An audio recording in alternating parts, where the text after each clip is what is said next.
Sean bienvenidos. Dios los bendiga. Derribando maldiciones milenarias.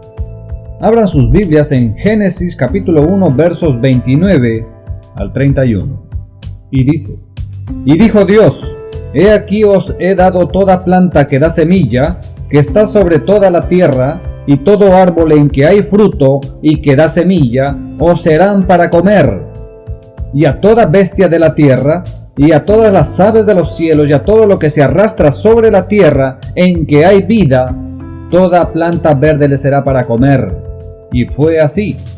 Y vio Dios todo lo que había hecho, y he aquí que era bueno en gran manera.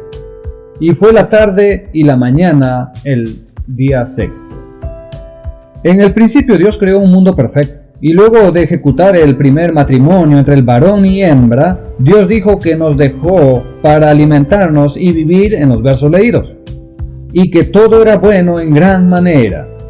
La tierra estaba lista para servir como una incubadora para la vida, y el cielo se llenaba de ángeles que cantaban sus alabanzas. Estos seres espirituales se gozaban en declarar la gloria de su Creador. Como las llamas de fuego danzantes, centelleaban con alegría en la adoración. Lentamente, sin embargo, comenzó a crecer algo oscuro en el corazón del ángel más brillante. Aunque ocupaba un lugar elevado en la jerarquía de los ángeles, él deseaba más. En lugar de disfrutar de su lugar exaltado, comenzó a sentir envidia del Dios que le había dado la vida. Nació en su mente el deseo de tomar el lugar de Dios. Convenció a la tercera parte de los ángeles a unirse a él en su rebelión y trató de tomar el trono de Dios. Su esfuerzo, por supuesto, fue inútil. Con sus seguidores fue expulsado del cielo y comenzó a merodear por la tierra que Dios había creado. Allí encontró a dos seres con libre voluntad, a quienes decidió tratar de convencer con sus mentiras. Dios los había creado en un estado de inocencia, con solo una prohibición. Esta pareja vivía en un jardín lleno de árboles, frutales y de toda clase de belleza. Solo había una cosa que no debían hacer. En el centro del jardín crecía un árbol conocido como el árbol de la ciencia del bien y del mal. De este árbol no debían comer. Un día, el ángel rebelde le habló por medio de la serpiente a la mujer. Le preguntó: ¿de veras les ha prohibido Dios que coman de todos los árboles del huerto? Como lo ha hecho incontables veces después, trató de hacer que ella pensara en Dios como un aguafiestas. Sutilmente le hacía pensar: ¿qué clase de Dios nos prohíbe algo que parece ser bueno? O si no, pregunte a un adolescente qué opina de Dios después de ver la trampa de Harry Potter. Continuemos. Al principio, la mujer contestó bien. Dios los había dado permiso de comer de todos los árboles del huerto, dijo ella. Solo había uno que estaba prohibido. Del árbol de la ciencia del bien y del mal no debían comer porque morirían. Luego, la mujer agregó algo que Dios no había dicho.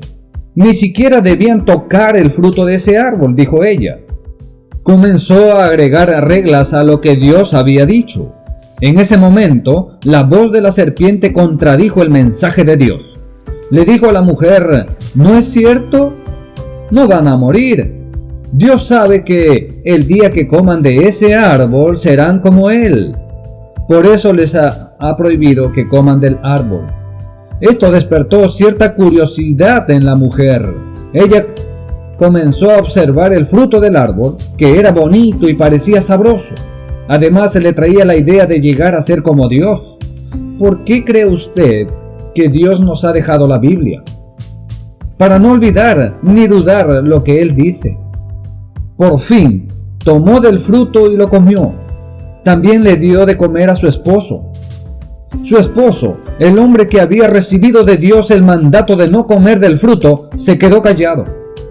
Esposos, atentos a honrar la palabra de Dios por encima de la hermosura y ternura de nuestras amadas e igualmente esposas. Tan pronto hubieran comido del fruto, algo terrible sucedió. La mujer y el hombre no se convirtieron en dioses. como lo habían deseado. Más bien se llegaron a parecer a la serpiente. Llegaron a conocer en carne propia el pecado y la rebelión y sintieron vergüenza. Trataron de esconderse de Dios. Por su acción, la muerte había entrado al mundo. Por su acción, el pecado pasó a sus descendientes. De hecho, uno de sus hijos mató al otro en el primer acto de homicidio. Las cosas fueron muy pronto de mal en peor. Pregunto, ¿cuánto conocen tus hijos la palabra de Dios? Hoy, la mentira del mal está en todos lados. La pareja estaba sumida en la tristeza y la decepción, pero la serpiente estaba feliz. Había logrado que otra parte de la creación se unieran a su rebelión contra Dios. Había llegado a tener influencia sobre el hombre y la mujer y sobre todos sus descendientes.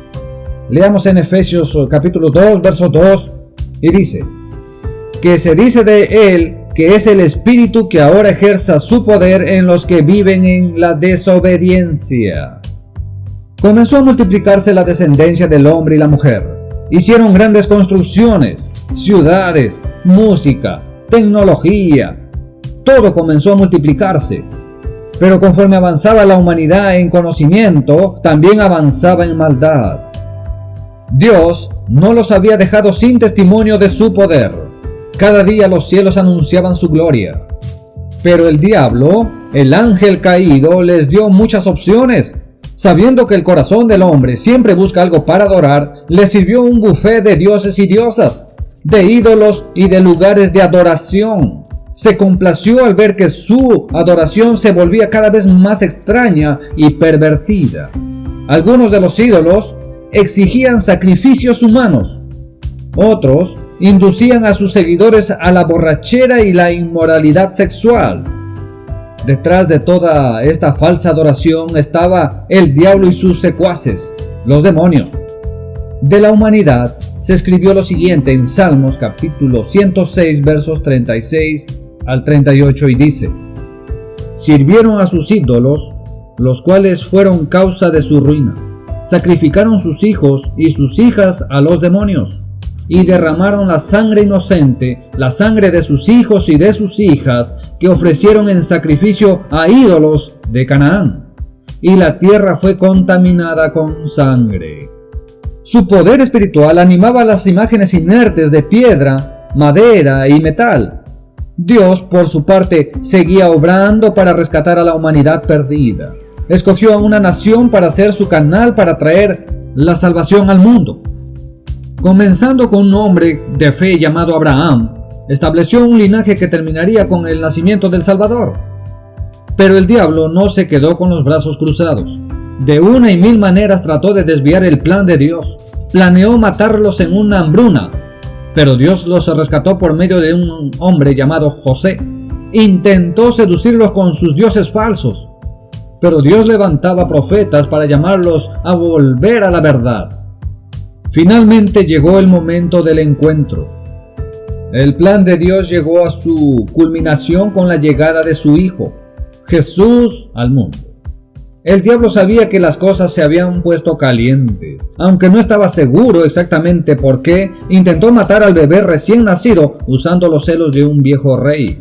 Pero Dios lo rescató.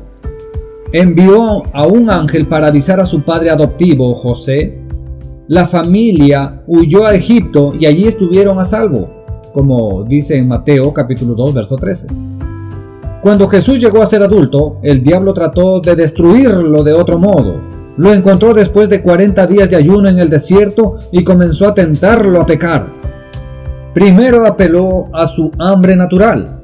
Lo incitó a usar su poder de una manera egoísta, dando prioridad a su apetito. Cuando eso no funcionó, le dijo que debía poner a su padre a prueba. Todos creerían en él cuando lo vieran rescatado en el aire por los ángeles. Cuando eso tampoco funcionó, le dio una opción final.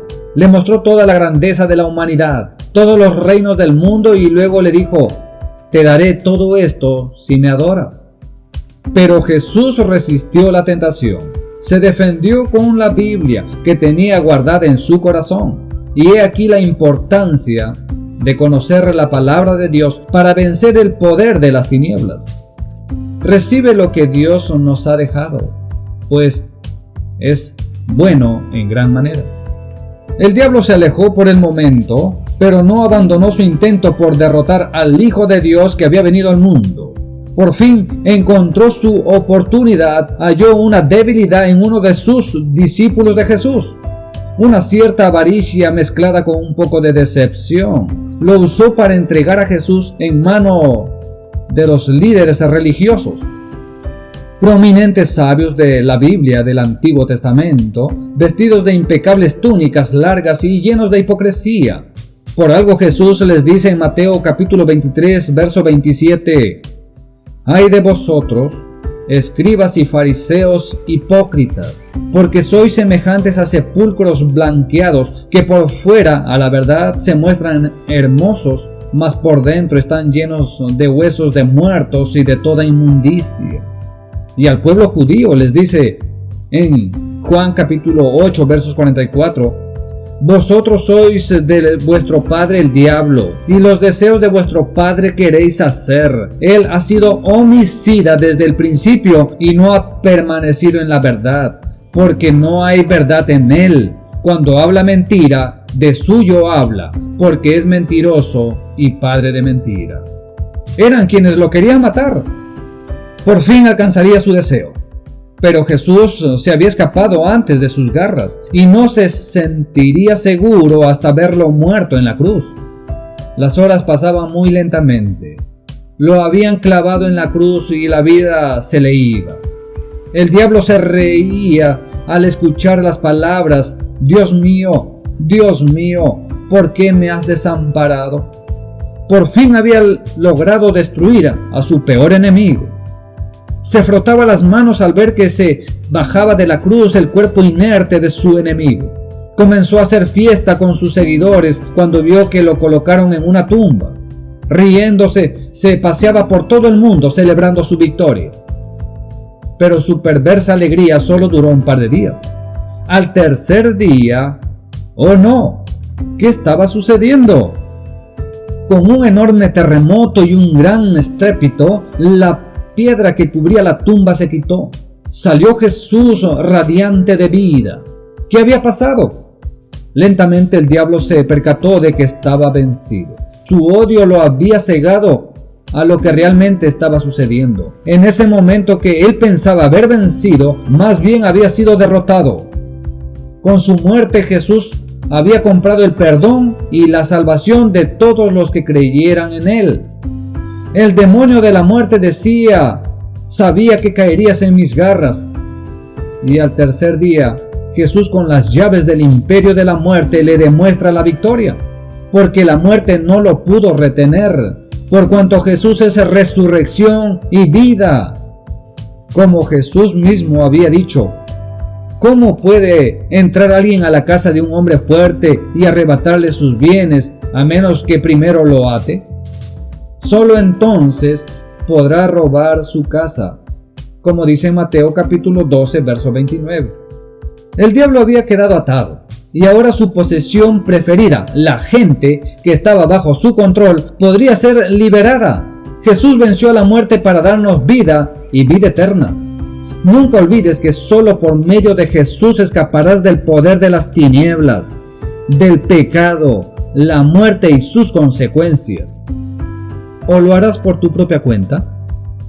Satanás y sus seguidores, aprovechando el poco tiempo que le queda, se puso a trabajar con más furia, usando su arma más poderosa, la mentira. Creó más y más engaños para distraer a la gente. Su poder estaba destruido, pero si él pudiera lograr que se olvidaran de Dios, al menos serían destruidos con él. Ya hace 2000 años en cada pueblo, nación, razas, etc. No podía tocar directamente a los que se entregaban a Jesús, pero sí podía tentarlos. Como hoy, ¿cuántos han vendido su alma por riqueza, fama, poder, etc. al enemigo? Dios les había dicho esto en su palabra: practiquen el dominio propio y manténganse alerta. Su enemigo el diablo ronda como león rugiente, buscando a quien devorar.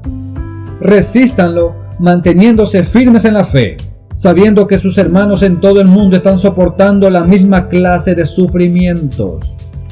Lo dice en 1 de Pedro capítulo 5 versos del 8 al 9. A unos les dijo que no se preocuparan, que todavía hay bastante tiempo. A otros hasta los convenció de que no existía. A muchos más logró mantener en la mediocridad diciéndoles que no valen nada, que el pecado es su único refugio y que no vale la pena vivir para el Señor.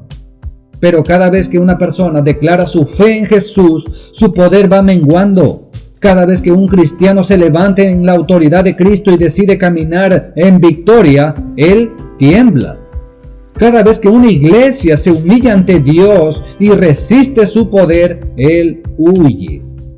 No dejes que un mentiroso derrotado domine tu vida. Aférrate a Jesús y su verdad para vivir en victoria, porque Jesús es quien derriba las maldiciones milenarias hoy y siempre. Amén. Este mensaje contiene alimento espiritual. Estamos esparciendo la palabra de la reconciliación para con Dios. Esto es para los pobres, presos, cautivos de espíritu, quebrantados de corazón, ciegos, oprimidos en la vida y sean libres. Comparte este mensaje con las personas que vienen a tu mente en este instante y permite que el Espíritu Santo de Dios haga su obra. Soy Felipe, un siervo que se levanta en estos tiempos proféticos al servicio del reino de Jesús. La paz de Cristo sea con todos. Bendiciones.